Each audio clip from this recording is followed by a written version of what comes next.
Hello everyone, welcome to India's largest learning platform that is obviously an academy। तो आइए आगे बढ़ने से पहले थोड़ा सा इंट्रोडक्शन देना चाहूँगा अपना। मेरा नाम है अनुराग शर्मा और मुझे यूपीएससी और स्टेट सर्विस की फील्ड में टीचिंग और मेंटरिंग का मोर देन 8 इयर्स एक्सपीरियंस है। और ये जो सब्जेक्ट्स मैं आपको पढ़ाऊँगा वो है ज्योग्राफी, पॉलिटी एंड इकोनॉमी। और मेरे जो स्पेशलाइज एरियाज़ हैं वो है prelims, mains and optional. Optional की क्लासेस ऑब्वियसली अलग से होंगी। मेरा ग्रेजुएशन हुआ है MRSC देवी अहिल्या विश्वविद्यालय इंदौर से और मेरा मास्टर्स ऑफ सोशल वर्क है MPPU भोपाल से। और ये जो लिंक आपके सामने है ये टेलीग्राम चैनल की लिंक है ना। इसको सब्सक्राइब कीजिए प्लीज़, और ताकि मैं आपकी जो भी डाउट्स हैं है ना वो सॉल्व कर सकें अपन।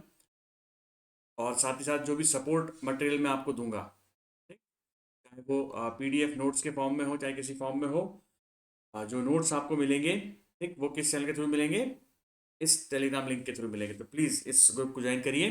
साथ ही साथ ये अनअकैडमी का प्रोफाइल लिंक भी है, तो इसको भी आप ज्वाइन करिए, यहाँ पर भी फॉलो करिए, ताकि अपने बीच में एक बेहतर कम्युनिकेशन बना रहे। आगे बढ़ते हैं। अनअकैडमी में आपको क्या क्या मिलता है भाई, ठीक है। क्यों अपन इतना बेहतर प्लेटफॉर्म और इंडियाज लार्जेस्ट लर्निंग प्लेटफॉर्म कहते हैं, क्योंकि भाई यहाँ पर आपको डेली लाइव क्लास मिलती है, शेड्यूल्ड, बाकायदा और to the point. Daily live class आपको मिलेंगी। लाइव क्लास में आप अपने टीचर से इंटरेक्ट कर सकते हैं, उससे क्वेश्चंस पूछ सकते हैं मैसेज के माध्यम से, है ना। और जो भी वो क्लास में एक्टिविटीज़ कराते हैं उनमें आप टेक पार्ट कर सकते हैं। लाइव क्लास किसी कारण से अगर नहीं ले पा रहे हैं तो रिकॉर्डेड लेक्चर्स भी आपको अवेलेबल रहेंगे, ठीक। साथ ही साथ स्ट्रक्चर्ड कोर्सेज अवेलेबल हैं। तो आपका जो एग्ज़ाम है, एग्ज़ाम को ध्यान में रखते हुए पूरा कोर्स जो है वो स्ट्रक्चर्ड है आपके सिलेबस के अकॉर्डिंग, ताकि आपका सिलेक्शन, मतलब फोकस हमारा सिलेक्शन है आपका, ठीक। Our focus is your selection, ठीक। इसके साथ साथ आपको मिलते हैं लाइव टेस्ट एंड क्विजेज। तो बहुत सारे टेस्ट आपके होंगे और बहुत बड़े लेवल पर होंगे, ठीक है। बहुत सारे स्टूडेंट्स इन टेस्ट में टेक पार्ट करते हैं, ठीक है। तो ध्यान रखिएगा, यहाँ पर जो सेल्फ एवेल्यूशन के लिए आपको टेस्ट मिलते हैं वो लगभग लगभग एग्जाम के क्वाइट सिमिलर होते हैं, ठीक है। फिर देखिए यहाँ पर अनलिमिटेड ये सारे फैसिलिटीज़ जो आपके पास हैं, मिल रही हैं, ये आपको अनलिमिटेड वे में मिलती हैं, जिसको आप कहीं भी कभी भी और कितना भी एक्सेस कर सकते हैं, ठीक है। आगे बढ़ते हैं अपन। तो इसके लिए केवल आपको अनअकैडमी की लर्निंग ऐप डाउनलोड करनी है ना। अगर आप एंड्रॉयड यूज़र हैं तो गूगल प्ले यूज़ कीजिए, और अगर आप एप्पल यूज़र हैं तो ऐप स्टोर यूज़ करिए। डाउनलोड करिए ऐप। बहुत सारा फ्री कंटेंट भी वहाँ पर अवेलेबल है, बहुत सारे कोर्सेज फ्री भी अवेलेबल हैं। साथ ही साथ पेड कोर्सेज भी हैं जिनको आप सब्सक्राइब कर सकते हैं, बिल्कुल, ठीक है। तो स्टार्ट कीजिए अपनी पढ़ाई कभी भी और कहीं भी।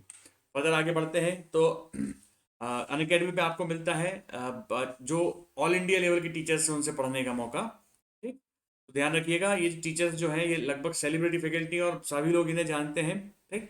और इनका जो कंटेंट है काफ़ी स्ट्रांग है, और इस फील्ड में जो एक्सपोजर है वो बहुत लंबा है, काफ़ी एक्सपीरियंस है, ठीक है। ध्यान रखिएगा। और बहुत ज़्यादा एक्सपीरियंस है इनको इस फील्ड का, ठीक। आगे बढ़ते हैं।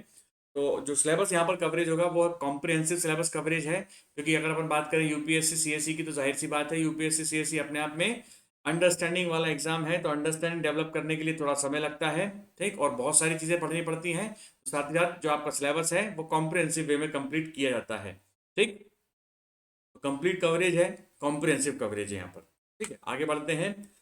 दो मेजर कोर्सेज हैं, एक प्लस कोर्स है और एक आइकनिक कोर्स है। ध्यान रखिएगा, प्लस कोर्स में आपको मिलता है लाइव क्लासेस, साथ ही साथ टेस्ट सीरीज मिलेगी आपको, फिर अनलिमिटेड प्रैक्टिस करने के लिए आपको कंटेंट मिलेंगे, पेपर्स मिलेंगे, फिर साथ ही साथ शेड्यूल्ड स्ट्रक्चर आपको मिलेगा, ठीक। तो ये चार चीज़ें आपको मिलेंगी किसमें, प्लस कोर्स में, ठीक। यदि आप आइकनिक कोर्स लेते हैं तो उसमें आपको एक पर्सनल कोच एक्स्ट्रा अपॉइंट किए जाएंगे, पर्सनल कोच भी मिलेंगे, जो आपको डेली मेंस आंसर राइटिंग की प्रैक्टिस करवाएंगे आपके सिलेबस के अनुसार। साथ ही साथ उनका जो साथ ही साथ पर्सनलाइज फीडबैक भी देंगे आपको, ठीक।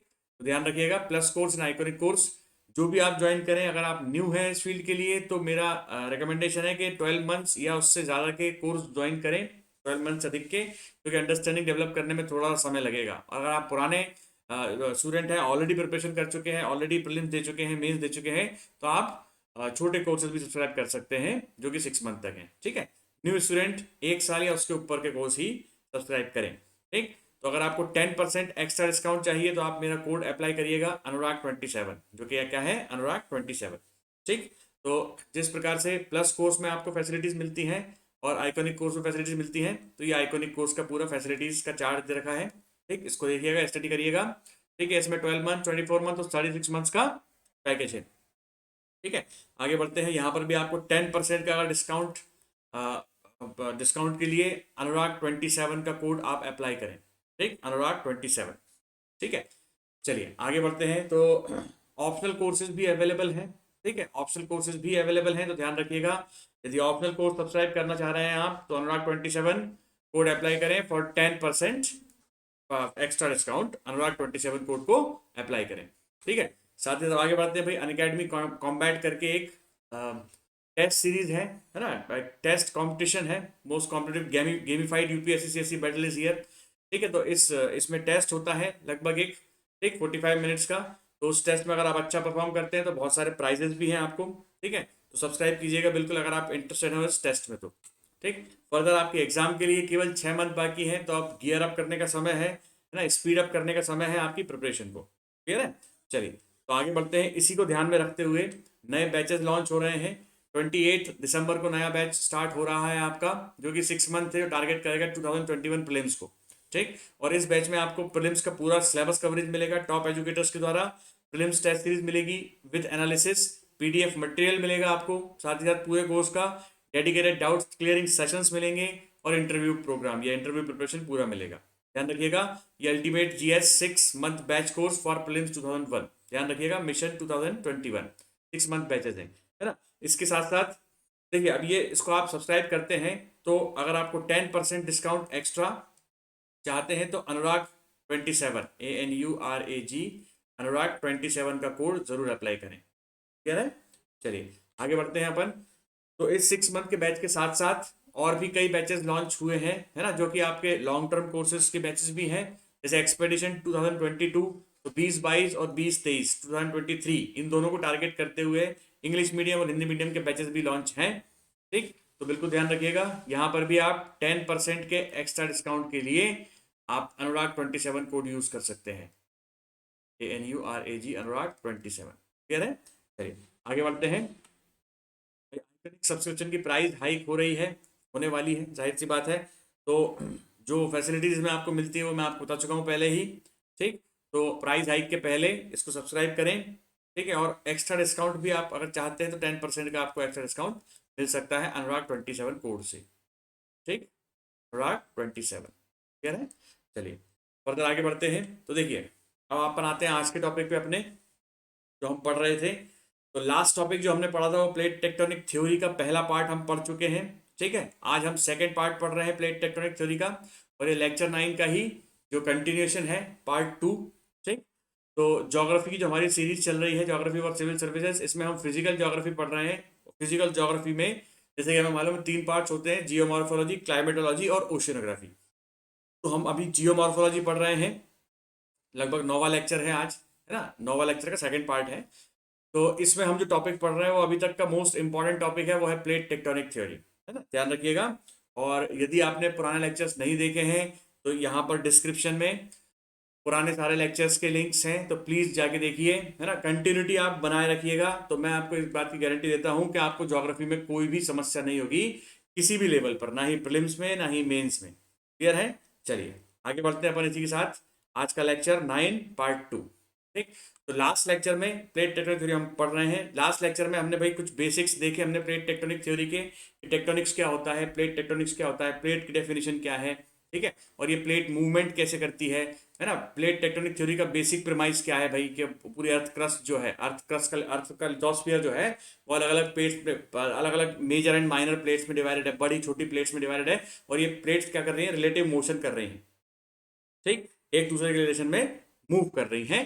ठीक है, कुछ कुछ प्लेटें दूर जा रही हैं, कुछ प्लेटें पास भी आ रही हैं। ठीक है, और कुछ प्लेटें एक दूसरे के पैरेलल मूव कर रही हैं, ना ही वो एक दूसरे की तरफ आ रही है ना ही दूर जा रही है। ठीक है, तो इस प्रकार के बहुत सारे मोशन है, प्लेट मोशंस। ठीक, तो अर्थ की पूरी लिथोस्फीयर वेरियस प्लेट्स में डिवाइडेड है, ये हम ऑलरेडी देख चुके हैं। ठीक है, फर्दर आगे बढ़ते हैं। और ये प्लेट्स हैं, ये एस्थेनोस्फीयर नाम की एक लेयर है जो कि मेंटल का पार्ट है, उसके ऊपर क्या कर रही है, धीरे धीरे खिसक रही है, स्लाइड कर रही है। ठीक है, और एस्थेनोस्फीयर जो है वो वीक और डक्टाइल है, लगभग लगभग प्लास्टिक स्टेट में है। किस स्टेट में है, प्लास्टिक स्टेट में। ठीक, तो ये both liquid as well as solid दोनों की प्रॉपर्टीज को एग्जिबिट करता है। ठीक, ज्यादा प्रॉपर्टीज लिक्विड की दिखाता है। ठीक है, लेकिन एकदम लिक्विड जैसा लिक्विड नहीं है, थोड़ा प्लास्टिक स्टेट में है। ठीक है, फर्दर आगे बढ़ते हैं। तो ये सारी चीजें अपन पढ़ चुके हैं भाई, कि कल क्या क्या अपन ने देखा है। बहुत सारी प्लेट्स अपन ने देखी है ना। और ये टाइप्स हमने देखे हैं प्लेट्स के। ठीक, ये बहुत सारी प्लेट्स, तो हमने मेजर प्लेट्स भी देखी है ना, और माइनर प्लेट्स भी देखी कल। कहाँ कहाँ पर है ये मैंने आपको बोला था, इनको लोकेट करिएगा। तो मैं आशा करता हूँ कि प्लेट का जो मैप है ये आपको अच्छी तरीके से याद होना चाहिए, है ना। क्योंकि देखिए, विश्व में अपन आगे चल के देखेंगे कि वर्ल्ड मैप पर जितनी भी इंपॉर्टेंट रेंजेस है, माउंटेन रेंजेस है, जितनी भी एक्टिविटीज हो रही है, जियोलॉजिक या जियोग्राफिकल एक्टिविटीज हो रही हैं, वो सारी प्लेट की बाउंड्रीज पर ही होती हैं। ध्यान रखिएगा, सारी प्लेट की बाउंड्रीज पर ही हो रही हैं। आगे देखते हैं। तो ये आप याद कर चुके होंगे, है ना, यहाँ तक मैं एक्सपेक्ट करता हूँ। कल मैं आपको बता चुका हूँ सारी चीजें। ठीक, टाइप्स ऑफ प्लेट भी मैंने आपको बताया कि कितने टाइप्स ऑफ प्लेट्स होती हैं, है ना। 3 टाइप की प्लेट अपन ने पढ़ी है यहाँ पर। सबसे पहले कॉन्टिनेंटल प्लेट, फिर ओशियनिक प्लेट और मिक्स्ड प्लेट। ठीक, ये सारी प्लेट्स मैं आपको बता चुका हूँ। ठीक है, फर्दर अपन आगे बढ़ते हैं। तो कल अपन ने ये भी डिस्कस किया था कि भाई मैकेनिज्म ऑफ प्लेट मोशन क्या था, है ना। कि भाई जो वैगनर साहब जिस थ्योरी पर हार गए थे, है ना, मतलब जिस पॉइंट पर हार गए थे, जो एल्फ्रेड वेगनर की थ्योरी थी, एल्फ्रेड वेगनर ने सब कुछ सही से समझाया, एकदम बहुत बढ़िया समझाया, एविडेंस भी बहुत अच्छे प्रस्तुत किए उन्होंने सामने। बट वो क्या, कहाँ पर हार गए थे, वो बता नहीं पाए थे अपने एल्फ्रेड वेगनर साहब कि जो आखिर ऐसा कौन सा फोर्स है जो अर्थ के जो प्लेट्स हैं या क्रस्ट जो है या लिथोस्फियर जो है उसको मूव कर रहा है ना। उन्होंने कहा था कि भाई, उन्होंने कहा था कि टाइटल फोर्स है, ठीक है, ग्रेविटेशनल फोर्स है, बॉयंसी फोर्स है। तो बाकी उनको बहुत सारे मैथमेटिशियंस ने ये प्रूव करके बता दिया था कि भैया अगर इतना पावरफुल फोर्स होता सन और मून के ग्रेविटेशन का, तो अर्थ का रोटेशन रुक जाता। ठीक है, फिर आगे 1929 में लगभग लगभग जो अर्थर होम्स नाम के एक व्यक्ति थे भाई साहब, तो इन अर्थर होम्स ने रिसर्च किया और इन्होंने बताया कि भाई आखिर कौन सा फोर्स है। ठीक है, देखिए मैं ये नहीं बोल रहा हूँ कि अर्थर होम्स सही है एकदम, क्योंकि मैं भी भगवान नहीं हूँ भैया, है ना। मुझे भी नहीं मालूम क्या है, मैं भी केवल थ्योरी प्रस्तुत कर सकता हूँ और उस थ्योरी के सपोर्ट में बहुत सारे एविडेंस दे सकता हूँ। तो ऐसे ही अर्थर साहब ने भी एक थ्योरी प्रस्तुत की है, जिसको अपन बोलते हैं कन्वेक्शन करंट थ्योरी। क्या बोलते हैं, कन्वेक्टिव करंट थ्योरी।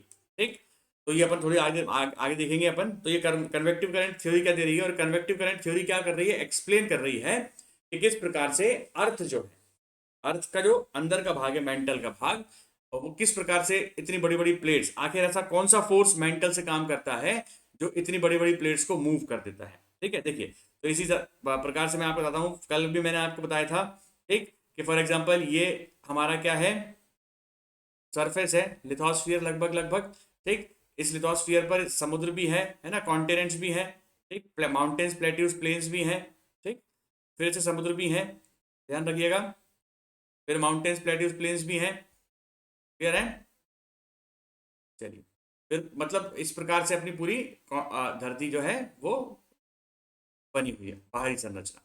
ठीक, तो ये अपन ने पूरा क्रस्ट ले लिया है। ठीक, क्रस्ट और लिथोस्फियर का पार्ट, यहां से यहां तक का मैंने क्या ले लिया, लिथोस्फियर का पार्ट। इसके नीचे क्या है, एस्थीनोस्फियर है और मेंटल है, ये मेंटल का पार्ट आ गया। ठीक, अब कल मैंने आपको बताया था कि मेंटल में बहुत सारी जगह यूनिफॉर्म टेम्परेचर डिस्ट्रीब्यूशन नहीं है, टेम्परेचर के चेंजेस है, वहां पर बहुत सारे जगह पर अलग अलग टेम्परेचर अपने को मिलता है, जिसके कारण से इन डिफरेंस ऑफ टेम्परेचर, इस ये डिफरेंस ऑफ टेम्परेचर किस वजह से है, रेडियो एक्टिव एलिमेंट के प्रेजेंस के कारण। ठीक, ध्यान रखिएगा, रेडियो एक्टिव एलिमेंट्स के प्रेजेंस के कारण क्या है, ये टेम्परेचर डिफरेंस है। क्लियर है, तो इस डिफरेंस को बराबर करने के लिए या प्रॉपर करने के लिए नेचुरली क्या होगा, जो एक्सेसिव, जहां पर हीट ज्यादा है, ठीक, जहां टेम्परेचर ज्यादा है, और वहां से कम टेम्परेचर के एरिया में क्या होगा, एक फ्लो डेवलप होगा, है ना। हीट फ्लो करती है, अपन ने देखा होगा, जहां पर ज्यादा हीट है वहां से कम एरिया पर हीट फ्लो करती है। कल मैंने आपको बताया कि 3 तरीके होते हैं हीट को फ्लो कराने के या फ्लो करने के। एक होता है कंडक्शन, दूसरा होता है रेडिएशन, तीसरा होता है कन्वेक्शन। तो ये कन्वेक्टिव करेंट्स बेसिकली लिक्विड और सॉलिड, ठीक है, या फ्लूइड, मतलब लिक्विड और गैसेस में ज्यादा डेवलप होते हैं कन्वेक्टिव करेंट्स। तो लिक्विड और गैसेस में जो हीट ट्रांसफरेंस का मैकेनिज्म है सिस्टम के अंदर, वो कैसे होता है, लिक्विड और गैसेस में वो होता है कन्वेक्शन से। कन्वेक्शन मैंने आपको लास्ट क्लास में समझाया है। ठीक, तो मेंटल में क्या है, बहुत सारे कन्वेक्शन डेवलप्ड है ना, अलग अलग जगहों पर। ठीक, तो इसी प्रकार से अगर कोई कन्वेक्शन या कोई कन्वेक्शन करंट अगर मेंटल के नीचे या मेंटल में से जो अर्थ की लिथोस्फियर है, ठीक, लिथोस्फियर के नीचे अगर स्टैब्लिश होता है, ठीक है, ये लिथोस्फियर के नीचे अगर स्टैब्लिश होता है तो समय के साथ, ठीक, मान लीजिए कॉन्टिनेंट के नीचे भी स्टैब्लिश हो गया है, ठीक है, और ओशियन के नीचे भी स्टैब्लिश हो गया है। बिल्कुल ध्यान दीजिएगा, ये ओशियन के नीचे भी स्टैब्लिश है इस प्रकार का कन्वेक्टिव मैकेनिज्म। देखिए ये अपन मैं इसमें फिगर में देख रहे हैं, ये कन्वेक्टिव मैकेनिज्म स्टैब्लिश है ओशियन की प्लेट के नीचे। तो ये कन्वेक्टिव मैकेनिज्म कॉन्टिनेंटल प्लेट के नीचे भी स्टैब्लिश हो सकता है ना। तो ये जो कन्वेक्टिव मैकेनिज्म के परिणाम स्वरूप, as a result of this convective mechanism, इस प्लेट पर क्या है, जो ओशियनिक प्लेट है, ये कॉन्टिनेंटल प्लेट है यहां से यहां तक, ठीक, और ये ओशियनिक प्लेट। तो इस ओशियनिक प्लेट पर एक फोर्स लगता है ना, जाहिर सी बात है, इस कन्वेक्टिव मैकेनिज्म से एक फोर्स डेवलप होता है। ये कन्वेक्टिव मैकेनिज्म पूरा इस प्रकार से चलता है मेंटल में, ठीक, बिकॉज ऑफ टेम्परेचर डिफरेंस। तो ये फोर्स क्या करेगा, समय के साथ इस पूरी प्लेट को तोड़ देगा अलग अलग पार्ट्स में, और ये अलग अलग डायरेक्शन में ट्रेवल करने लगेगी यहाँ से प्लेट, ठीक। और ये जो पॉइंट होता है जहां पर कन्वेक्टिव मैकेनिज्म सेट होता है, किसके नीचे, क्रस्ट के नीचे या लिथोस्फीयर के नीचे, इसको बोलते हैं अपन हॉट स्पॉट। क्या बोलते हैं, हॉट स्पॉट। अभी अपन और देखेंगे हॉट स्पॉट के बारे में, ठीक। तो हॉट स्पॉट अगर डेवलप हो जाता है, ठीक है, लिथोस्फीयर के नीचे, ये 3 डायमेंशनल पिक्चर है, ध्यान रखिए। तो यहां से क्या होगा, एक फोर्स अप्लाई होगा, और फोर्स यहां पर से, ये फोर्स क्या करेगा, नीचे से इस जो क्रस्ट है हमारी, जो लिथोस्फीयर है, उसको क्या करेगा, गर्म करेगा, ठीक है, पिघलाएगा, और एक फोर्स एक्ट करेगा जिसकी वजह से यहां से ये प्लेट इस डायरेक्शन में ट्रेवल करने लगेगी अलग अलग, ठीक, बहुत धीरे धीरे, मतलब 2 सेंटीमीटर 3 सेंटीमीटर पर ईयर की रफ्तार से, ठीक है। तो ध्यान रखिएगा ये, तो यहां से धीरे धीरे लावा ऊपर आएगा, सॉलिडिफाई होता जाएगा, ये समुद्र है ऊपर, ध्यान रखिएगा, ठीक। तो ये जो मैकेनिज्म है मैं आपको समझा रहा हूं, ठीक, ये मैकेनिज्म किसने दिया था, ये मैकेनिज्म दिया था अर्थर होम्स ने, ठीक, जिसको उसकी हम थ्योरी बोलते हैं, जिसको अर्थर होम्स की अपन बोलते हैं कन्वेक्टिव करंट थ्योरी। क्या बोलते हैं, कन्वेक्टिव करंट थ्योरी। तो मैकेनिज्म मेरे ख्याल से समझ में आया होगा। अब देखो मैकेनिज्म क्या है, मैं आपको पूरा पढ़ा देता हूं एक बार, ठीक। तो ये पूरा मैकेनिज्म है प्लेट्स के मूव करने का, क्लियर है, ठीक, जिसमें अपने वैगनर साहब हार गए थे। तो most of the researchers agree that the plate movements is the result of convective circulation of earth's heated interior. तो वहां पर हीटेड इंटीरियर में कन्वेक्टिव सर्कुलेशन है ना, as envisaged by Arthur Holmes in 1929। तो आर्थर होम्स ने बताया था ये, ठीक। The heat source of convection is thought to be the decay of radioactive elements in the mantle. तो मेंटल के अंदर जो रेडियो एक्टिव एलिमेंट्स हैं, उनको जो डीके होता है, उसकी वजह से क्या होता है, हीट डिफरेंसेस पैदा होते हैं अलग अलग जगहों पर मेंटल में, और उन हीट डिफरेंसेस की वजह से क्या होता है, कन्वेक्टिव करंट्स डेवलप होते हैं, ठीक। और अगर वैसे ही कोई कन्वेक्टिव करंट अगर सरफेस के नीचे, या अपन बोले कि लिथोस्फीयर के नीचे अगर स्टैब्लिश हो गया, तो वो क्या करेगा, प्लेट को तोड़ देगा, ठीक, ध्यान रखिएगा, और प्लेट को 2 अपोजिट डायरेक्शन में मूव करेगा, एक ऐसा फोर्स काम करेगा। तो ये फोर्स है, ठीक है। The force behind the movement of plates are these convectional currents generated by upwelling of hot magma which causes the overlying lithosphere slab to uplift and stretch। बिल्कुल, तो गैसेस भी आ रही हैं, निकल रही हैं कन्वेक्टिव करंट के साथ, ठीक है, मटेरियल भी फ्लो कर रहा है, गैसेस भी ऊपर की ओर आती है, ठीक है, लावा भी आता है। तो ये क्या करता है, नीचे से प्लेट को तोड़ता है और 2 अलग अलग डायरेक्शन में मूव करने को मजबूर करता है, ठीक है। तो वो लिथोस्फेरिक स्लैब को अपलिफ्ट करेगा, टूटेगा और स्ट्रेच भी करेगा, ठीक।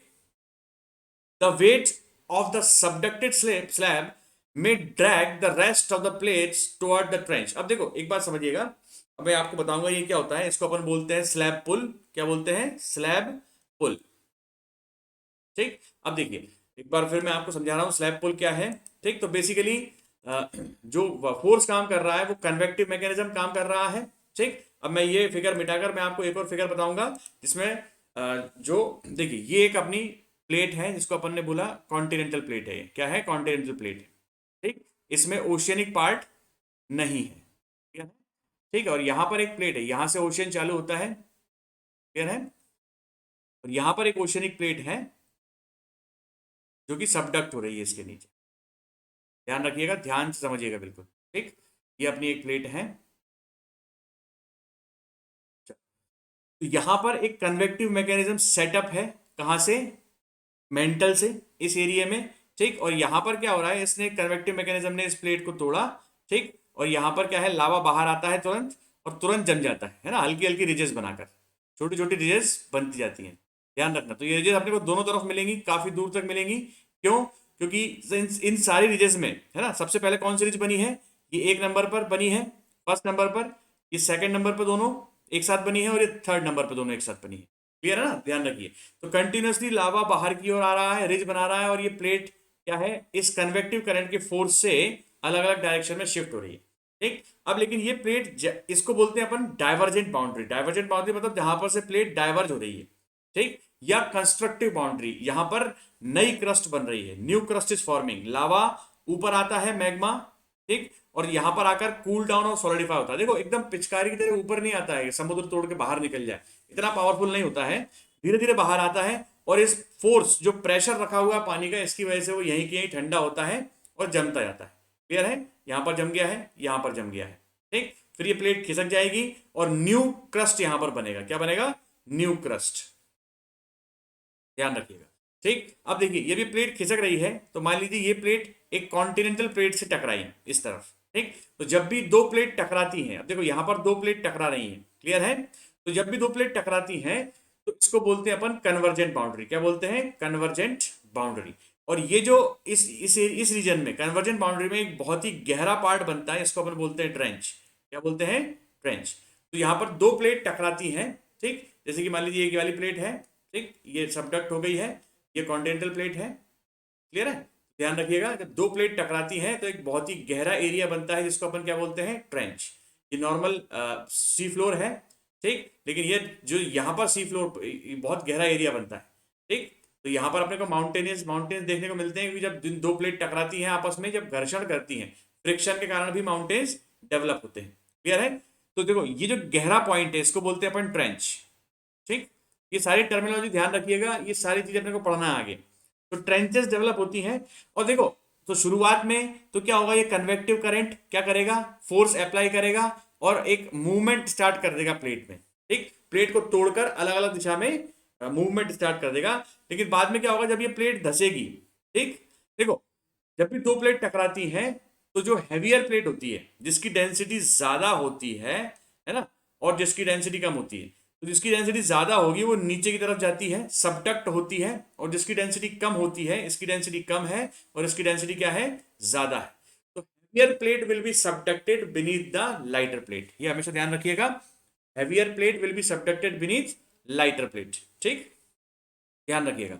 ठीक है, तो इस कंडीशन में क्या होता है, ट्रेंचेस डेवलप होती हैं। अब देखो ड्रैग पुल क्या होता है कि भाई स्टार्ट तो कर दिया ये मोशन, ठीक है, अब इस प्लेट पर एक फोर्स और काम कर रहा है जो इसको मूव कर रहा है, वो ये है कि जैसे मान लीजिए आपने टेबल क्लॉथ देखा है, या टेबल देखा है, टेबल सभी ने देखा होगा, ठीक है, टेबल क्लॉथ आपने बिछा रखा है, और अगर आप एक तरफ से ये टेबल क्लॉथ बिछा हुआ है इस टेबल पर, ठीक, अगर आप एक तरफ से पूरा टेबल क्लॉथ खींच दें आधा, ठीक, तो और छोड़ दें, तो बाकी का टेबल क्लॉथ भी क्या है, गिर जाएगा। समझ में आई बात, तो उसको बोलते हैं ड्रैग पुल। तो ये क्या है, टेबल क्लॉथ के वेट की वजह से क्या हो रहा है, बाकी का टेबल क्लॉथ भी खिंचकर जमीन पर गिर जाएगा ग्रेविटी के कारण। समझ में आई बात, तो ऐसे ही ग्रेविटी के कारण क्या, उसके वेट के कारण, ठीक, तो ऐसे ही इस प्लेट के वेट के कारण है ना, ड्रैग पुल इफेक्ट भी होता है। समझ में आई बात, ड्रैग का इफेक्ट भी होता है, तो वही समझा है इसको, है ना। तो पहला कंडीशन क्या है, the force behind the movement of plates are these convective currents या convectional currents generated by upwelling of hot magma and gases which causes the overlying lithospheric slab to uplift and stretch। ठीक, uplift होते हैं, stretch होते हैं, टूटते हैं, और दूसरे डायरेक्शन में, दो अलग अलग डायरेक्शन में मूव करते हैं। और दूसरा पॉइंट क्या है, एक और वेट काम करना, धीरे धीरे एक समय के बाद एक वेट और काम करेगा, वो क्या है, इसको अपन बोलते हैं स्लैब पुल। क्या बोलते हैं, स्लैब पुल। स्लैब पुल क्या है, the weight of the subducted slab में drag the rest of the plate towards the trench. ठीक, जो रेस्ट ऑफ द प्लेट है, बाकी की बची हुई प्लेट है, उसको उस पर एक ड्रैग पुल भी काम कर रहा है, ठीक है, ग्रेविटी के प्रभाव में, वेट की वजह से प्लेट का, और ये नीचे की ओर खींच रहा है इसको। क्लियर है, जैसे कि टेबल क्लॉथ को अपन एक तरफ से खींच देंगे तो वो पूरा गिर जाएगा, ध्यान रखिए, उसी प्रकार से प्लेट पर भी काम करता है। ठीक है, a process known as slab pull much as tablecloth will pull itself off a table if more than half of the cloth is wrapped over the table's edge। तो टेबल के एज पर अगर अपन आधा table cloth खींच देंगे तो बाकी का आधा भी धीरे गिर जाएगा, तो इसको बोलते हैं अपन स्लैब पुल।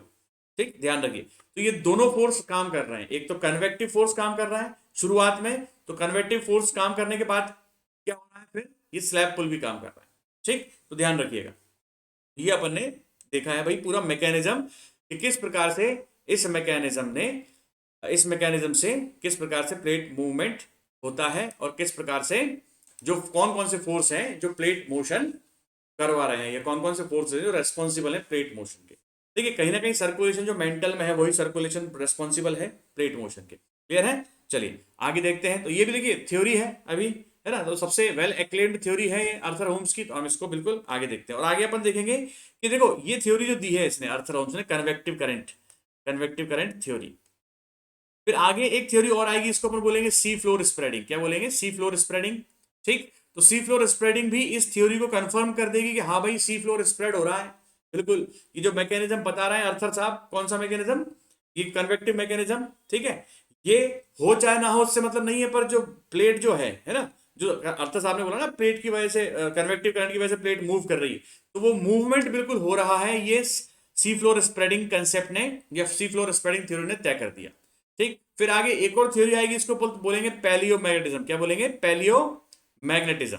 तो इस पैलियो मैग्नेटिज्म थ्योरी ने सी फ्लोर स्प्रेडिंग कंसेप्ट को भी कंफर्म कर दिया और कन्वेक्टिव करंट थ्योरी को भी कंफर्म करा। क्लियर है कि नहीं? तो इन सारी थ्योरीज ने मिलकर क्या करते गए और कॉन्फिडेंस बढ़ाते गए प्लेट टेक्टोनिक थ्योरी का। समझ में आई बात? और सारे कंसेप्ट क्लियर होते गए अपने आप। आगे फिर मैकेंजी भी आए, पार्कर भी आए, बहुत सारे लोग आए जिन्होंने अपने अपने रिसर्च लगाई है। ठीक है, फिर किसी ने ज्योमेट्रिक थ्योरम के आधार पर रिसर्च की है और तमाम रिसर्च की है, और वो सारी रिसर्च ने क्या है, एक ही डायरेक्शन में क्लूज दिए हैं, एक ही डायरेक्शन में उन्होंने को बताया। ठीक, तो इसलिए प्लेट टेक्टोनिक थ्योरी बहुत इंपॉर्टेंट थ्योरी हो जाती है, क्योंकि ये एक थ्योरी नहीं है, it is outcome of many theories. ठीक है, तो हम मैनी थ्योरीज या मैनी रिसर्च जो अलग अलग लोगों ने की है उसका आउटकम पढ़ रहे हैं। ठीक, तो स्टार्ट, जाहिर सी बात है स्टार्ट अपन बोल सकते हैं किसने किया था इस दिशा में सोचना, तो वो एल्फ्रेड वेगनर ने किया था। ठीक, फिर उसके प्रयास को और फोर्स को समझाने के लिए आर्थर होम्स ने प्रयास किया 1929 में। फिर 1960s में अपन बात करेंगे सी फ्लोर स्प्रेडिंग थ्योरी की, सी फ्लोर स्प्रेडिंग। ठीक, और फिर हैरी हेस अपन देखेंगे आगे। ठीक है, और सी फ्लोर स्प्रेडिंग के बाद अपन आगे और थ्योरीज देखेंगे जो धीरे धीरे बढ़ती गई। ठीक, और आगे फिर मैकेंजी ने, पार्कर ने बहुत सारा एक्सप्लेनेशन किया है प्लेट टेक्टोनिक थ्योरी को। ठीक है, चलिए इस सबसे ऑप्शनल वालों को मतलब होना चाहिए इनके नामों के, साइंटिस्टों के नामों से और क्या क्या चीजें हुई हैं, लेकिन जो जनरल स्टडीज लेवल पर पढ़ रहे हैं वो केवल मैकेनिज्म को समझें क्या है। ठीक, तो मैकेनिज्म मेरे ख्याल से अपने को समझ में आ गया होगा। ठीक है, अब देखो थोड़ा सा और समझाने की कोशिश करता हूं यहां पर आपको। ये कन्वेक्टिव करंट डेवलप है ना, ये 3 डायमेंशनल पिक्चर है, देखिए फटाफट। तो ये समुद्र के नीचे है ना। अब देखो अगर इस प्रकार का कोई कन्वेक्टिव करंट कॉन्टिनेंट्स के नीचे भी बनता है, लेकिन कॉन्टिनेंट्स क्या है, कॉन्टिनेंट्स की जो क्रस्ट है या लिथोस्फियर है, कॉन्टिनेंटल लिथोस्फियर, वो कंपैरेटिवली ओशियनिक लिथोस्फियर के कंपैरिजन में बहुत मोटा होता है। ध्यान रखना, डेंसिटी भले ही कम होती है कॉन्टिनेंटल लिथोस्फियर की, डेंसिटी ओशियनिक लिथोस्फियर की ज्यादा होती है, पर मोटाई जो होती है वो किसकी ज्यादा होती है? कॉन्टिनेंटल लिथोस्फियर की। ध्यान रखिएगा, तो कॉन्टिनेंट्स बहुत मोटी होती है इनकी प्लेट, इस कारण से ज्यादातर ये जो हमें डाइवर्जेंट बाउंड्री या इस प्रकार के जो कन्वेक्टिव करंट मैकेनिज्म और सेल्स डेवलप होते हैं, है ना, ये मूर्त रूप या अच्छे से मैकेनिज्म कहां पे कर पाते हैं? केवल ओशियन प्लेट पर ही। ध्यान रखिएगा, क्योंकि ओशियनिक प्लेट क्या होती है? पतली होती है और इसको तोड़ना आसान होता है। तो ये भी हो सकता है वर्ल्ड में कि बहुत सारी इस प्रकार के जो कन्वेक्टिव मैकेनिज्म है, ठीक है, वो कहां पर है? कॉन्टिनेंटल प्लेट के नीचे भी स्टेब्लिश्ड है ना, पर अभी तक हो सकता है तोड़ नहीं पाया वो कॉन्टिनेंट को। ठीक, समझ में आई बात? क्लियर है ना? और जब तक वो खिसक जाता है कॉन्टिनेंट। क्लियर है? तो ध्यान रखिएगा, तो जल्द से जल्द अगर किसी प्लेट को तोड़ना होगा तो वो कम समय में, तो वो कौन सी होगी? ओशियनिक प्लेट है, क्योंकि इसकी थिकनेस कम होती है। ध्यान रखिएगा, कंपैरेटिवली। ठीक, बताया मैंने आपको अपने फिगर में कि किस प्रकार से ओशियनिक प्लेट की थिकनेस जो होती है वो कम होती है। ये कॉन्टिनेंट हो गया आपका। ठीक, ये ओशियन आ गया यहाँ पर, फिर ये कॉन्टिनेंट हो गया। ठीक है, ध्यान रखिए, बीच में ये ओशियन है, ध्यान रखिए। ठीक है, और यहाँ पर अगर कोई कन्वेक्टिव मैकेनिज्म डेवलप होगा और यहाँ पर अगर कोई कन्वेक्टिव मैकेनिज्म डेवलप होगा, तो कौन सी प्लेट पहले टूटेगी? ये वाली प्लेट पहले टूटेगी कि ये वाली प्लेट पहले टूटेगी? ठीक है, यहाँ तो हजारों साल, लाखों साल तक लगा रहेगा बेचारा, तो भी नहीं तोड़ पाएगा ये कन्वेक्टिव मैकेनिज्म, लेकिन इस प्लेट को तुरंत तोड़ देता है और यहाँ से अपोजिट डायरेक्शन में मोशन चालू होता है। क्लियर है? तो समझना।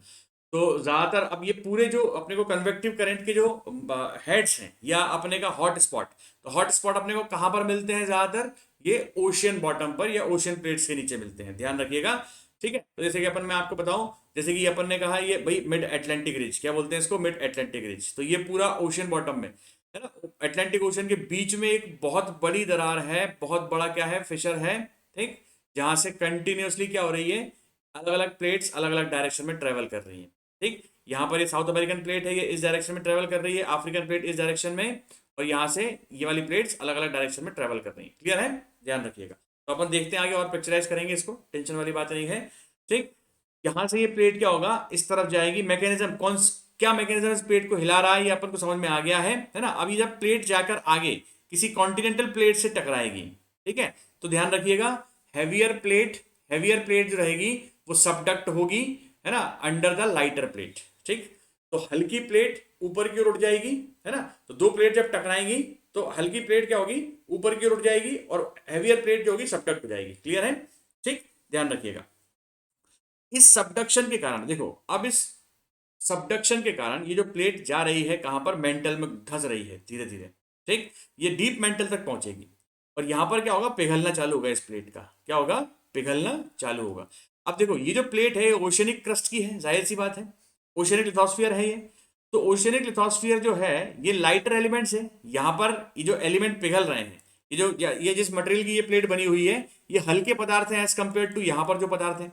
तो जाहिर सी बात है जब ये पिघलेंगे तो ये ऊपर की ओर उठेंगे, ठीक, ऊपर की ओर उठेंगे। तो इस जोन को बोलते हैं, जहां पर ये ऊपर, उसको बोलते हैं बेनी ऑफ जोन। क्या बोलते हैं, बेनी ऑफ जोन, ध्यान रखिएगा बस, ठीक। और ये जो गर्म लावा ऊपर की ओर उठता है, और चूंकि ये वाला जो एरिया है ना, इस प्लेट के टकराने से, इन दो प्लेट के टकराने से ऑलरेडी ये पूरा एरिया क्या है, फ्रैक्चर्ड है नीचे से, ठीक, पूरा टूटा हुआ एरिया है। तो यहां पर अपने को नीचे से बहुत सारी दरारें मिलती हैं, इस एरिया में बहुत सारे फॉल्ट्स मिलते हैं, फ्रैक्चर्स मिलते हैं, ठीक है ना। ऊपर से देखने पे हमें नहीं लगेगा, लेकिन नीचे से पूरा टूटा हुआ है, बहुत फ्रैक्चर्ड है, और बहुत अर्थक्वेक प्रोन एरिया है यहाँ पर, ध्यान रखिएगा। अर्थक्वेक्स बहुत सारे आते हैं इस एरिया में, ठीक। और इसी कारण से क्या होता है, जब ये लावा, ये जो मैग्मा है, पिघल कर ऊपर आता है लाइटर एलिमेंट्स का, तो ये नीचे से दरारों में घुस जाता है, और ये पूरा एरिया जो रहेगा, है ना, ध्यान रखिएगा, ये पूरा एरिया जहां पर अब दो प्लेट कन्वर्ज करेंगी, दो प्लेट टकराएंगी आपस में, ठीक है ना, और ओशनिक ट्रेंच बनेगी यहां पर। तो इस एरिया के पास में ये पूरा एरिया क्या है, वॉल्केनिकली एक्टिव रहेगा, वॉल्केनोज भी जबरदस्त एक्टिव रहेंगे इस एरिया में, ध्यान रखिएगा। अर्थक्वेक तो एक्टिव रहेगा ही, है ना, अर्थक्वेक वाला एरिया तो रहेगा ही, दो प्लेट के टकराने से, ठीक है, एनर्जी रिलीज होगी और अर्थक्वेक्स भी आएंगे, साथ ही साथ वॉल्केनिकली भी एक्टिव रहेगा ये रीजन, ठीक। तो जहां पर भी कन्वर्जेंट पाउडर मिल रही है, तो ये प्लेट टेक्टोनिक क्या कर रहा है, इस पूरे एरिया में अर्थक्वेक प्लस वॉल्केनो दोनों एक्टिविटीज को समझा रहा है, साफ साफ क्लियरली समझा रहा है, ठीक। साथ ही साथ माउंटेन बिल्डिंग को भी समझा रहा है, क्योंकि हमें वर्ल्ड में इतने भी माउंटेन्स मिलते हैं, वो कहां पर मिलते हैं बेसिकली, वो हमें कन्वर्जेंट प्लेट बाउंड्रीज पर ही मिलते हैं, ठीक है ना। अब और भी मिलते हैं, अपन देखेंगे ब्लॉक माउंटेन्स वगैरह भी देखेंगे किस प्रकार से बनते हैं फॉल्ट के कारण, लेकिन जितने भी फोल्ड माउंटेन्स की बात कर रहे हैं अपन, किसकी, फोल्ड माउंटेन्स, है ना, वलित पर्वत, अपन आगे देखेंगे क्या होते हैं फोल्ड माउंटेन, ठीक। तो यहां तक मेरे ख्याल से समझ में आ जानी चाहिए चीजें, किसी प्रकार की कोई डाउट नहीं होना चाहिए, और डाउट अगर है तो बिल्कुल आप मुझे क्या करना है, आपको जो अपने टेलीग्राम लिंक है अपनी, उस पर आप बिल्कुल मुझे डाउट्स अपनी पोस्ट करें, ठीक। और मैं आपको अभी क्वेश्चन आंसर की प्रैक्टिस करवाऊंगा, ठीक है, अलग लेक्चर्स में, जो भी इंटरेस्टेड स्टूडेंट्स हैं वो लेक्चर देख सकते हैं, मैं आपको लिंक प्रोवाइड कराऊंगा, ठीक है। चलिए आगे देखते हैं फटाफट। तो ये पूरा मैकेनिज्म हमको समझ में आ गया। तो भैया ट्रेंच कहाँ बनता है, समझ में आई बात, है ना। ट्रेंच एक बहुत गहरी जगह है, जैसे अपन ने कहा ना मारियाना ट्रेंच, तो मारियाना ट्रेंच कंपेरेटिवली ये जो एरिया है समुद्र का, इससे बहुत ज्यादा गहरी जगह है। क्लियर है, ठीक है। फर्दर अपन जहां पर आप राइजिंग मैग्मा की बात कर रहे हैं अपन, ठीक, इस एरिया में जहां कन्वेक्टिव करंट डेवलप है, तो यहां से लावा जो है वो कंटिन्यूसली ऊपर आ रहा है, ठीक, और सॉलिडिफाई हो रहा है, ठीक है।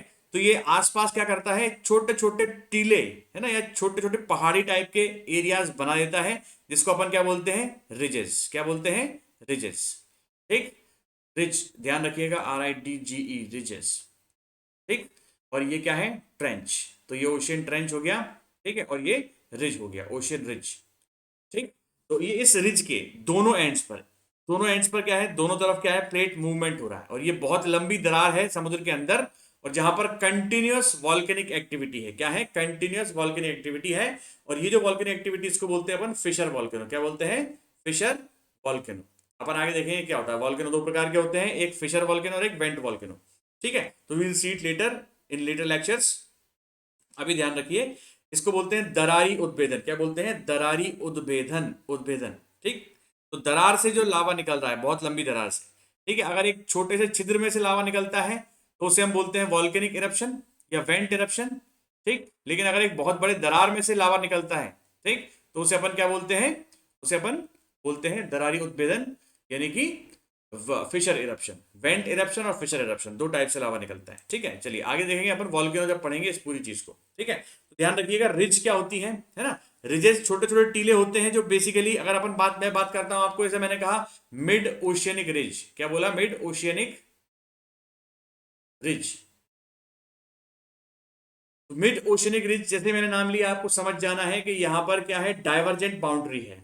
यहां पर से क्या हो रहा है, कन्वेक्टिव करंट सेट है, कंटिन्यूसली लावा ऊपर आ रहा है, न्यू क्रस्ट बन रही है ना, ओल्ड क्रस्ट मूव कर रही है। तो अगर मैं यहां पर एक पत्थर को सैंपल लूंगा और यहां पर एक पत्थर का सैंपल लूंगा, तो इन दोनों में से नया सैंपल कौन सा है? जाहिर सी बात है ये ओल्ड है। ठीक, और ये क्या है? न्यू है। ठीक, क्योंकि न्यू क्रस्ट बना है। क्लियर है यहां पर? ठीक, ऐसे ही इस प्लेट के जितने किनार पर जाऊंगा मैं, उतनी ओल्डर प्लेट मुझे मिलेगी। और मेरी बात, उतनी ओल्डर प्लेट मिलेगी। और यहां पर देखो, जितना यहां पर नया क्रस्ट बन रहा है, उतना यहां पर नया क्रस्ट, पुराना क्रस्ट क्या हो रहा है? डिस्ट्रॉय हो रहा है। तो इसको बोलते हैं अपन डिस्ट्रक्टिव मार्जिन। क्या बोलते हैं? Destructive margin, destructive plate boundary. इसको बोलते हैं constructive plate boundary, constructive plate boundary. ध्यान रखिएगा। या एक और बोल सकते हैं इसको, डाइवर्जेंट बाउंड्री बोल सकते हैं, इसको कन्वर्जेंट बाउंड्री बोल सकते हैं। बिल्कुल सब बोल सकते हैं, अपन सब पढ़ने वाले हैं आगे भी, टेंशन वाली बात नहीं। ठीक है, तो ध्यान रखिएगा। ये एस्थेनोस्फीयर है, लो वेलोसिटी लेयर, जिसको अपन ने एस्थेनोस्फीयर बोला है। एस्थेनोस्फीयर पर धीरे धीरे ये लेयर, धीरे धीरे क्या हो रही है, लिथोस्फीयर खिसक रहा है। और क्या मैकेनिज्म काम कर रहा है, ये मेरे ख्याल से आप समझ में आ रहा होगा। धीरे धीरे आपको पिक्चर क्लियर हो रही होगी, है ना। और देखते हैं अपन आगे, चलिए फटाफट। ठीक है, तो चलिए, तो ये अपने समझ में आ गया मैकेनिज्म क्या है ना। और देखिए फिगर्स क्या क्या है, देखो ये अपने को दिख रहा है भाई, ये कन्वेक्टिव मैकेनिज्म, ये एस्टेनोस्फीयर, ये कन्वेक्टिव मैकेनिज्म सेट है। यहाँ से ये प्लेट इस तरफ मूव कर रही है, यहाँ से ये प्लेट इस तरफ मूव कर रही है। ठीक, ये ओशियन के बॉटम पर एक रिज बनी हुई है। ठीक, ठीक है, इसको बोलते हैं मिड ओशियनिक रिज। ठीक, और यहाँ से प्लेट मूवमेंट क्या है, इस तरफ है। तो ये एक अलग रिज है। ठीक, ये प्लेट मूवमेंट इस तरफ है। ठीक है, और ये प्लेट कहाँ टकरा रही है, एक दूसरी प्लेट टकरा रही है। ठीक, ये वाली प्लेट भी समुद्र के अंदर ही है। ठीक, ये भी तो हो सकता है कि भाई समुद्र के अंदर भी दो प्लेट टकरा रही है, बिल्कुल हो सकता है, संभव है। ठीक है, तो कन्वर्जेंस जब अपन पढ़ेंगे, तो कन्वर्जेंस में आपको बताऊंगा, कन्वर्जेंस तीन प्रकार का होता है ना। जिसमें आपका ओशियनिक प्लेट और एक कॉन्टिनेंटल प्लेट टकराए तब क्या होगा, ओशियन ओशियन प्लेट टकराए तब क्या होगा, और कॉन्टिनेंट कॉन्टिनेंट प्लेट टकराएगी तब क्या होगा। ये तीनों कंडीशन अपन थोड़ी देर में पढ़ने वाले हैं। क्लियर है? चलिए, तो ये अपना लिथोस्फेरिक प्लेट है या लिथोस्फियर है। ठीक है, ये अपना कॉन्टिनेंटल क्रस्ट है ना, और ये अपना ओशियनिक क्रस्ट है। ठीक, ओशियन बेड। यहाँ पर एक अगेन क्या है, मैग्मा राइज हो रहा है। देखिए ये डायग्राम, इस प्रकार डायग्राम आपको एग्जाम में बनाने पड़ेंगे, तो प्रैक्टिस करिएगा भैया। ये ओशियन लेवल है। ठीक, ठीक, और यहाँ से ये प्लेट क्या कर रही है, अलग अलग डायरेक्शन में मूव कर रही है। इधर ये कन्वर्जेंट बाउंड्री है, यहाँ पर ट्रेंच डेवलप हुई है। ठीक, और इधर डाइवर्जेंट बाउंड्री है, जहाँ पर रिज डेवलप हुई है। ठीक है, तो ये रिज आगे भी और बहुत सारी डेवलप रहती है। ठीक, समझ में आई बात? तो यहाँ पर वॉल्केनिक एक्टिविटी बहुत होती है। अगर ये रिज थोड़ी थोड़ी बाहर भी आ गई सरफेस, सी सरफेस से, समुद्र के लेवल से बाहर आ गई, तो आइलैंड कहलाएगी भाई, जाहिर सी बात है। क्लियर है ना? तो ये पूरा मैकेनिज्म अपने को समझ में आ रहा है। नहीं आ रहा हो तो मुझे आप बताइएगा बिल्कुल, क्योंकि ये समझना बहुत जरूरी है। ठीक है, ध्यान रखिएगा। आगे बढ़ते हैं। ये अगेन बहुत सारे इलस्ट्रेशंस मैं आपको दिखाऊंगा, है ना। ये सबडक्शन जोन देखिए, हैवियर प्लेट सबडक्ट हो रही है नीचे की तरफ, है ना, और ये नीचे मेंटल में अगर पिघलती है और पिघल कर ऊपर की ओर आती है, तो जहां पर भी हमें ट्रेंच मिलती है, जहां पर भी ट्रेंच है, तो ट्रेंच के थोड़ी दूर पर ये पूरा जो एरिया है वॉल्केनिकली बहुत एक्टिव होता है। और अर्थक्वेक के दृष्टिकोण से, अर्थक्वेक के पॉइंट ऑफ व्यू से और वॉल्केनिक पॉइंट ऑफ व्यू से बहुत ज्यादा एक्टिव एरिया होता है। ठीक, क्योंकि ये पूरा अंदर से टूटा हुआ एरिया है ना। देखो भाई, ये दो अमूल बटर के नहीं टकरा रही है दो प्लेट्स। ठीक है, ये पत्थर की बनी हुई है, एकदम कड़क स्ट्रांग संरचना है इसकी। जब दो इस प्रकार की प्लेट टकराएंगी तो क्रश होंगी एक दूसरे से, ध्यान रखिएगा। तो ये पूरा एरिया नीचे से क्या है, दरार दरार है पूरा, एक तो रग्ड टोपोग्राफी है। ठीक है, पूरा टूटा हुआ एरिया है, तो नीचे से बहुत सारे जो लावा है, अपना मैग्मा है, वो दरारों में भरकर ऊपर की ओर आने का प्रयास करेगा। और ये अगर बाहर आ गया तो वॉल्केनोस डेवलप हो जाएंगे वहां बहुत जगह समय के साथ। ठीक, ध्यान रखिएगा। तो अपन ने सबसे बड़ी एग्जांपल एंडीज पर्वत का है, एंडीज माउंटेन्स का। ठीक, तो एंडीज माउंटेन्स देखिए मैं आपको दिखाता हूँ। फॉर एग्जाम्पल केवल एक फिगर देख लो, अपन आगे पहुंच रहे हैं। ये पूरा अपना कौन सी प्लेट है, पैसिफिक प्लेट है, नाज़का प्लेट है, ठीक, पैसिफिक प्लेट का हिस्सा है नाज़का प्लेट, तो पैसिफिक प्लेट ही बोल रहा हूँ इसको मैं थोड़ी देर के लिए। तो ये पूरा ट्रेंच का एरिया है, कौन सा एरिया है, ट्रेंच का एरिया। यहाँ पर जो ओशनिक प्लेट है, जो कि हैवियर प्लेट है, ये सबडक्ट हो रही है, ठीक, और ये जो साउथ अमेरिकन प्लेट है ये इस तरफ मूव कर रही है और इस तरफ, ठीक, तो ये सबडक्ट हो रही है प्लेट यहाँ पर, ध्यान रखिए नीचे की ओर जा रही है। तो ये जो पूरा इंडीज का एरिया है, कोलंबिया से लेकर और एकदम नीचे तक यहाँ तक, ये पूरा एंडीज माउंटेन्स यहाँ पर डेवलप हुए हैं, और ये पूरे एंडीज माउंटेन्स जो है ये वॉल्केनिकली बहुत ज्यादा एक्टिव है, क्लियर है ना। और ये इस प्लेट टेक्टोनिक थ्योरी जो है इस एक्टिविटी को जबरदस्त तरीके से एक्सप्लेन करती है, ठीक। तो समझना मैं क्या बताना चाह रहा हूँ आपको, ठीक, जहां तक पहुंचाना चाह रहा हूँ वहीं तक पहुंचना, ज्यादा आगे पीछे मत पहुंच जाना, नहीं तो फिर दिक्कत हो जाएगी, क्लियर है। चलिए और आगे बढ़ते हैं। ये देखिए, ये मैंने आपको बताया बेनी ऑफ जोन क्या है, बेनी ऑफ जोन बोलते हैं इसको, ठीक, बेनी ऑफ जोन क्या है। तो बेनी ऑफ जोन वो जोन होता है जहां से जो सबडक्टेड प्लेट है ना, जो सबडक्टेड प्लेट है वो जब मेंटल में पहुंचती है और पिघलना स्टार्ट करती है, तो इस पूरे एरिया में ऊपर की तरफ क्या होता है, जहां तक मैग्मा राइज कर रहा है, ठीक, इसको बोलते हैं बेनी ऑफ जोन, क्लियर है। और ये बेनी ऑफ जोन जो होता है ये वॉल्केनिकली बहुत एक्टिव होता है, ठीक।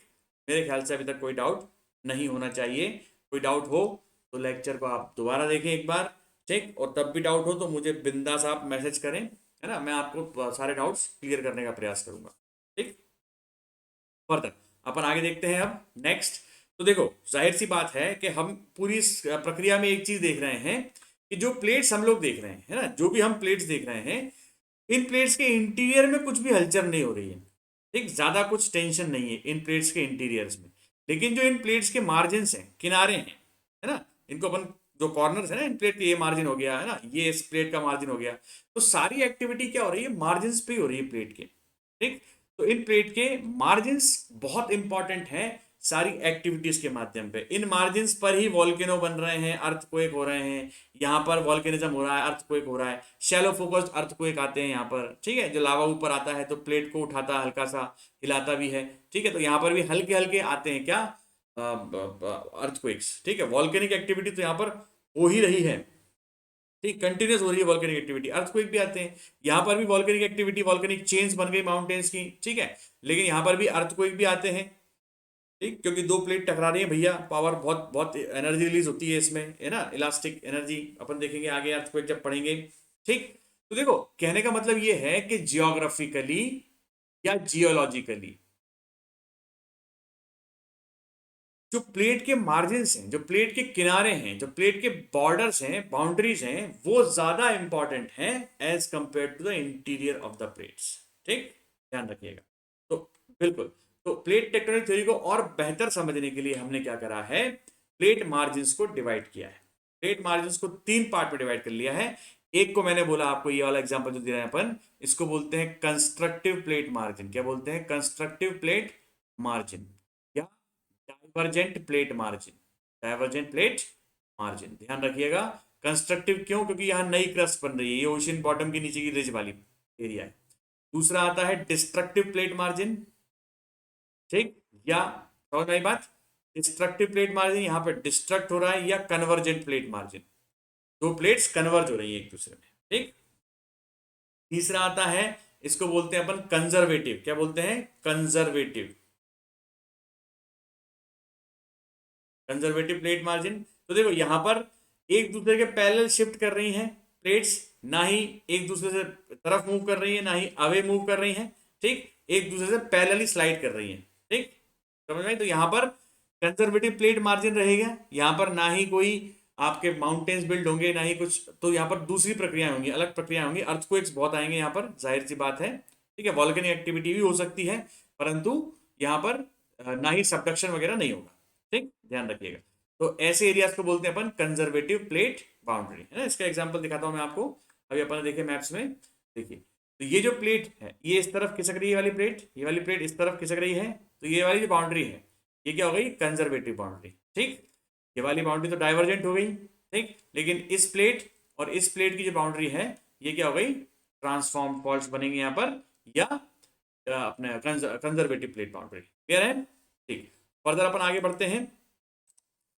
तो अब अपन देखते हैं भैया प्लेट के मार्जिन्स क्या होते हैं। देखो, tectonically the plate margins are the most active zones where all geological activities such as sea floor spreading, volcanic eruption, crystal deformation, mountain building and continental drift take place।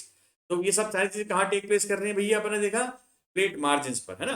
तो tectonically अगर अपन बात करें तो plate के interior इतने important नहीं है, important क्या है, प्लेट के मार्जिन्स। तो इन सारी प्लेट्स के मार्जिन्स को हमने 3 पार्ट में डिवाइड कर रखा है ना। So it is important to study the plate margins और plate boundaries to understand the full outcome and importance of plate tectonic theory. ठीक, तो along with the drift of continents, continental drift को जो समझा रहा है प्लेट टेक्टोनिक्स, तो along with the drift of continents plate tectonic theory also attempts to explain major geological events such as volcanism, earthquakes and mountain building. इन सभी को समझाने का प्रयास कर रहा है कौन, प्लेट टेक्टोनिक्स। ठीक है, इतना बढ़िया बढ़िया थ्योरी निकल गई है। ठीक, चलो, तो the plate margins can be divided into 3 types. ठीक, तो जो प्लेट मार्जिन्स है उनको अपन 3 पार्ट्स में डिवाइड कर सकते हैं। पहला है कंस्ट्रक्टिव, इसको अपन टेंशनल प्लेट मार्जिन भी बोलते हैं, constructive plate margin, also called as divergent plate margin. अब देखो, ये सारी चीजें मैं आपको समझा चुका हूं, लेकिन अब इसको प्रॉपर लिखना कैसे है ये भी अपन समझ लेते हैं। क्लियर है, तो ध्यान रखिएगा, ध्यान से समझते जाइए। ठीक, ये सारे राइटअप भी हैं आपके पास, नो इश्यूज, मैं आपको पीडीएफ भेज दूंगा ग्रुप पर, लेकिन यहाँ पर केवल समझिए थोड़ा सा। ठीक, और साथ में थोड़ी थोड़ी जॉटिंग्स या थोड़ा थोड़ा राइटअप्स बनाते जाइए, सारा मटेरियल आपको अवेलेबल हो जाएगा, है ना, कोई भी इशू नहीं है इसमें। क्लियर है, बिल्कुल ध्यान रखिएगा। तो फर्दर अपन देखते हैं। देखो, तो कंस्ट्रक्टिव प्लेट मार्जिन क्या होती है भैया, इसको अपन डाइवर्जेंट प्लेट मार्जिन ही बोलते हैं। कंस्ट्रक्टिव इसलिए क्योंकि यहाँ पर सेट है आपका क्या, कन्वेक्टिव करंट मेंटल से, यहाँ पर कंटिन्यूसली लावा ऊपर आ रहा है और हर बार एक नई क्रस्ट, ये पूरी दरार है ना, और ये इस तरफ मूव कर रही है प्लेट। ठीक, क्लियर है, यहाँ पर ये कॉन्टिनेंटल प्लेट से टकरा रही है। ठीक, और ये हैवियर प्लेट कौन सी होती है, ओशियनिक प्लेट हैवियर होती है क्योंकि डेंसिटी उसकी ज्यादा होती है, तो ये प्लेट सबडक्ट हो जाएगी। ठीक है, तो ये प्लेट मूवमेंट इस तरफ हो रहा है। क्लियर है, ध्यान रखिएगा। तो डाइवर्जेंट प्लेट मार्जिन ये वाली मार्जिन होती है जहां से दो प्लेट क्या हो रही है, अलग अलग डायरेक्शन में जा रही है। ठीक, तो देखो, occurs where plate moves apart. Divergent plate margin कहां पर आती है, where plates move apart. Example includes the South American plate and African plate. ठीक, South American and African plate, जाहिर सी बात है अपन ने देखा फिर से कि अपन मैप देख रहे थे। ठीक, कि यहाँ पर जो साउथ अमेरिकन है और अफ्रीकन प्लेट है, इसके बीच में क्या है, अटलांटिक ओशियन के नीचे एक बहुत लंबी दरार है, इसको अपन बोलते हैं मिड अटलांटिक रिज। क्या बोलते हैं, मिड अटलांटिक रिज, जो आइसलैंड के दूर से, आइसलैंड के ऊपर से भी जाहिर सी बात है पूरा अटलांटिक ओशन कवर करती है, इसलिए फेमस है। ठीक, और यहाँ एंटार्क्टिक प्लेट तक पहुंचती है। क्लियर है, तो इसको बोलते हैं मिड अटलांटिक रिज। क्या बोलते हैं, मिड अटलांटिक रिज। तो ऐसी रिजेस क्या है, अटलांटिक में भी मौजूद है, यहाँ पर भी मौजूद है, पैसिफिक में भी मौजूद है, ध्यान रखना। ठीक, ये सारी रिजेस हैं। क्लियर है, जहां पर भी अपने को डाइवर्जेंट प्लेट दिखेगी वहां पर रिज है। ठीक, डाइवर्जेंट प्लेट जहां पर भी होगी वहां पर रिज है। ठीक, ध्यान रखिए। तो फर्दर बेस्ट एग्जांपल क्या है इसका, अपन ने देखा अफ्रीकन प्लेट और साउथ अमेरिकन प्लेट। ठीक, African plate and Eurasian plate and North American plate, बिल्कुल। तो South American plate and African plate ये एक एग्जांपल है, यूरेशियन प्लेट और नॉर्थ अमेरिकन प्लेट ये भी एक एग्जांपल है। ठीक है, तो constructive boundary are mainly located along the ridges under the sea. तो कहां पर, अंडर सी, और समुद्र के नीचे ही क्यों मिलती है अपने को, कि मैंने आपको बताया कि कन्वेक्टिव करंट्स के द्वारा, जो ओशियन का बॉटम है, या अपन ओशियनिक क्रस्ट इसको बोलते हैं, या ओशियनिक लिथोस्फीयर बोलते हैं, जो कि पतला होता है, उसको तोड़ना कंपैरेटिवली बहुत ज्यादा आसान होता है। अगर कॉन्टिनेंट्स के नीचे ये करंट्स बैठेंगे तो ठीक है, प्रयास तो बहुत करेंगे पर मेरे ख्याल से तोड़ने में समय लेंगे, बहुत ज्यादा समय लगेगा। तो इस प्रकार की कोई भी रिज है ना, हमें कॉन्टिनेंट्स पर देखने को नहीं मिली है। ठीक, तो ज्यादातर कहां पर है, ज्यादातर क्या, सारी की सारी कहां पर है, ये ओशियन के बॉटम पर ही मिलेंगी। ठीक है, इसका एग्जांपल है, मैंने आपको बताया कि मिड अटलांटिक रिज। ठीक, मिड अटलांटिक रिज आगे पढ़ाऊंगा मैं आपको, और ध्यान रखिएगा ये रिजेस ध्यान से देखिएगा, क्योंकि आने वाले समय में जब अपन वॉल्केनो और अर्थक्वेक देखेंगे, तो वॉल्केनो और अर्थक्वेक का जो डिस्ट्रीब्यूशन है पूरे वर्ल्ड में, वो केवल इन प्लेट की बाउंड्रीज पर ही है। तो अगर प्लेट की बाउंड्रीज आप समझ गए अच्छे से, तो आपको वर्ल्ड में वॉल्केनोज और अर्थक्वेक का डिस्ट्रीब्यूशन समझ में आ जाएगा। क्लियर है ना। तो देखो आगे देखो, here chains of under water volcanoes have formed, है ना, अलोंग द प्लेट बाउंड्रीज। तो देखो जाहिर सी बात है, यहाँ पर मैंने कहा ना आपको कि जब ये प्लेट बाउंड्री जब डेवलप होती है, ठीक, जैसे फॉर एग्जांपल ये ओशियनिक प्लेट है, तो यहाँ पर क्या होगा, बहुत सारे रिजेस बन जाएंगे। क्या बनेंगे, रिजेस। तो कभी कभी ये रिज क्या होती है, सर पानी के सतह के, यानी कि वाटर लेवल के ऊपर आ गए तो बहुत सारे अपने को यहाँ पर ऊपर से आइलैंड्स भी दिखते हैं। क्लियर है, ध्यान रखिएगा, बहुत सारे आइलैंड्स दिखते हैं, ठीक, रिजेस के ऊपर। ठीक है, तो one of these volcanoes may be so large that it can erupt out of the sea, sorry it can erupt out of the sea to create a volcanic island. ठीक, example हो गया Surtsey island हो गया और Westman island near Iceland. तो Iceland के पास बहुत सारे ऐसे आइलैंड्स अपने को डेवलप हुए हैं, देखे हैं, एग्जाम्पल्स हैं। जो देखो इस मैप में ये अपना आइसलैंड है, यहाँ पर ध्यान रखिएगा, दिस इज आइसलैंड। ठीक, और आइसलैंड के पास बहुत सारे आइलैंड्स ऐसे हैं जो इस पर किस पर बने हुए हैं, रिज पर बने हुए हैं। और ऐसे एग्जाम्पल केवल आइसलैंड में नहीं, बहुत जगह देखते हैं। एग्जाम्पल तो केवल अपन एक ही जगह देख सकते हैं ना, एक दो जगह का सारे एग्जाम्पल थोड़ी याद कर सकते हैं। ठीक है, तो रिज पर देखो आइसलैंड की स्थिति देखो, आइसलैंड जो एरिया है ये नॉर्थ में है, मतलब लगभग 60 डिग्री के पास में है, 60 डिग्री नॉर्थ लैटिट्यूड के पास में है। बहुत ठंडा एरिया है, पर ये वॉल्केनो से भरा हुआ एरिया है, पूरे एरिया में वॉल्केनोज ही वॉल्केनोज है इसमें आइसलैंड में। ठीक, आगे मैंने क्या बताया आपको, क्योंकि ये रिज पर बना हुआ है। ठीक, यहाँ से दो प्लेट का अलग अलग डायरेक्शन में मूवमेंट हो रहा है, एक यूरेशियन प्लेट और नॉर्थ अमेरिकन प्लेट। ठीक है, ऐसे यहाँ पर साउथ अमेरिकन प्लेट और अफ्रीकन प्लेट। क्लियर है, फटाफट देखिए आगे। तो फर्दर आगे बढ़ते हैं। ये अपन ने देख लिया कि भाई कर्टसी आइलैंड्स और वेस्टमैन आइलैंड्स नियर आइसलैंड, ये एग्जांपल काय के हैं, यहाँ पर कंस्ट्रक्टिव प्लेट मार्जिन हैं। ठीक है, और वॉल्केनोज यहाँ पर डेवलप हो रहे हैं।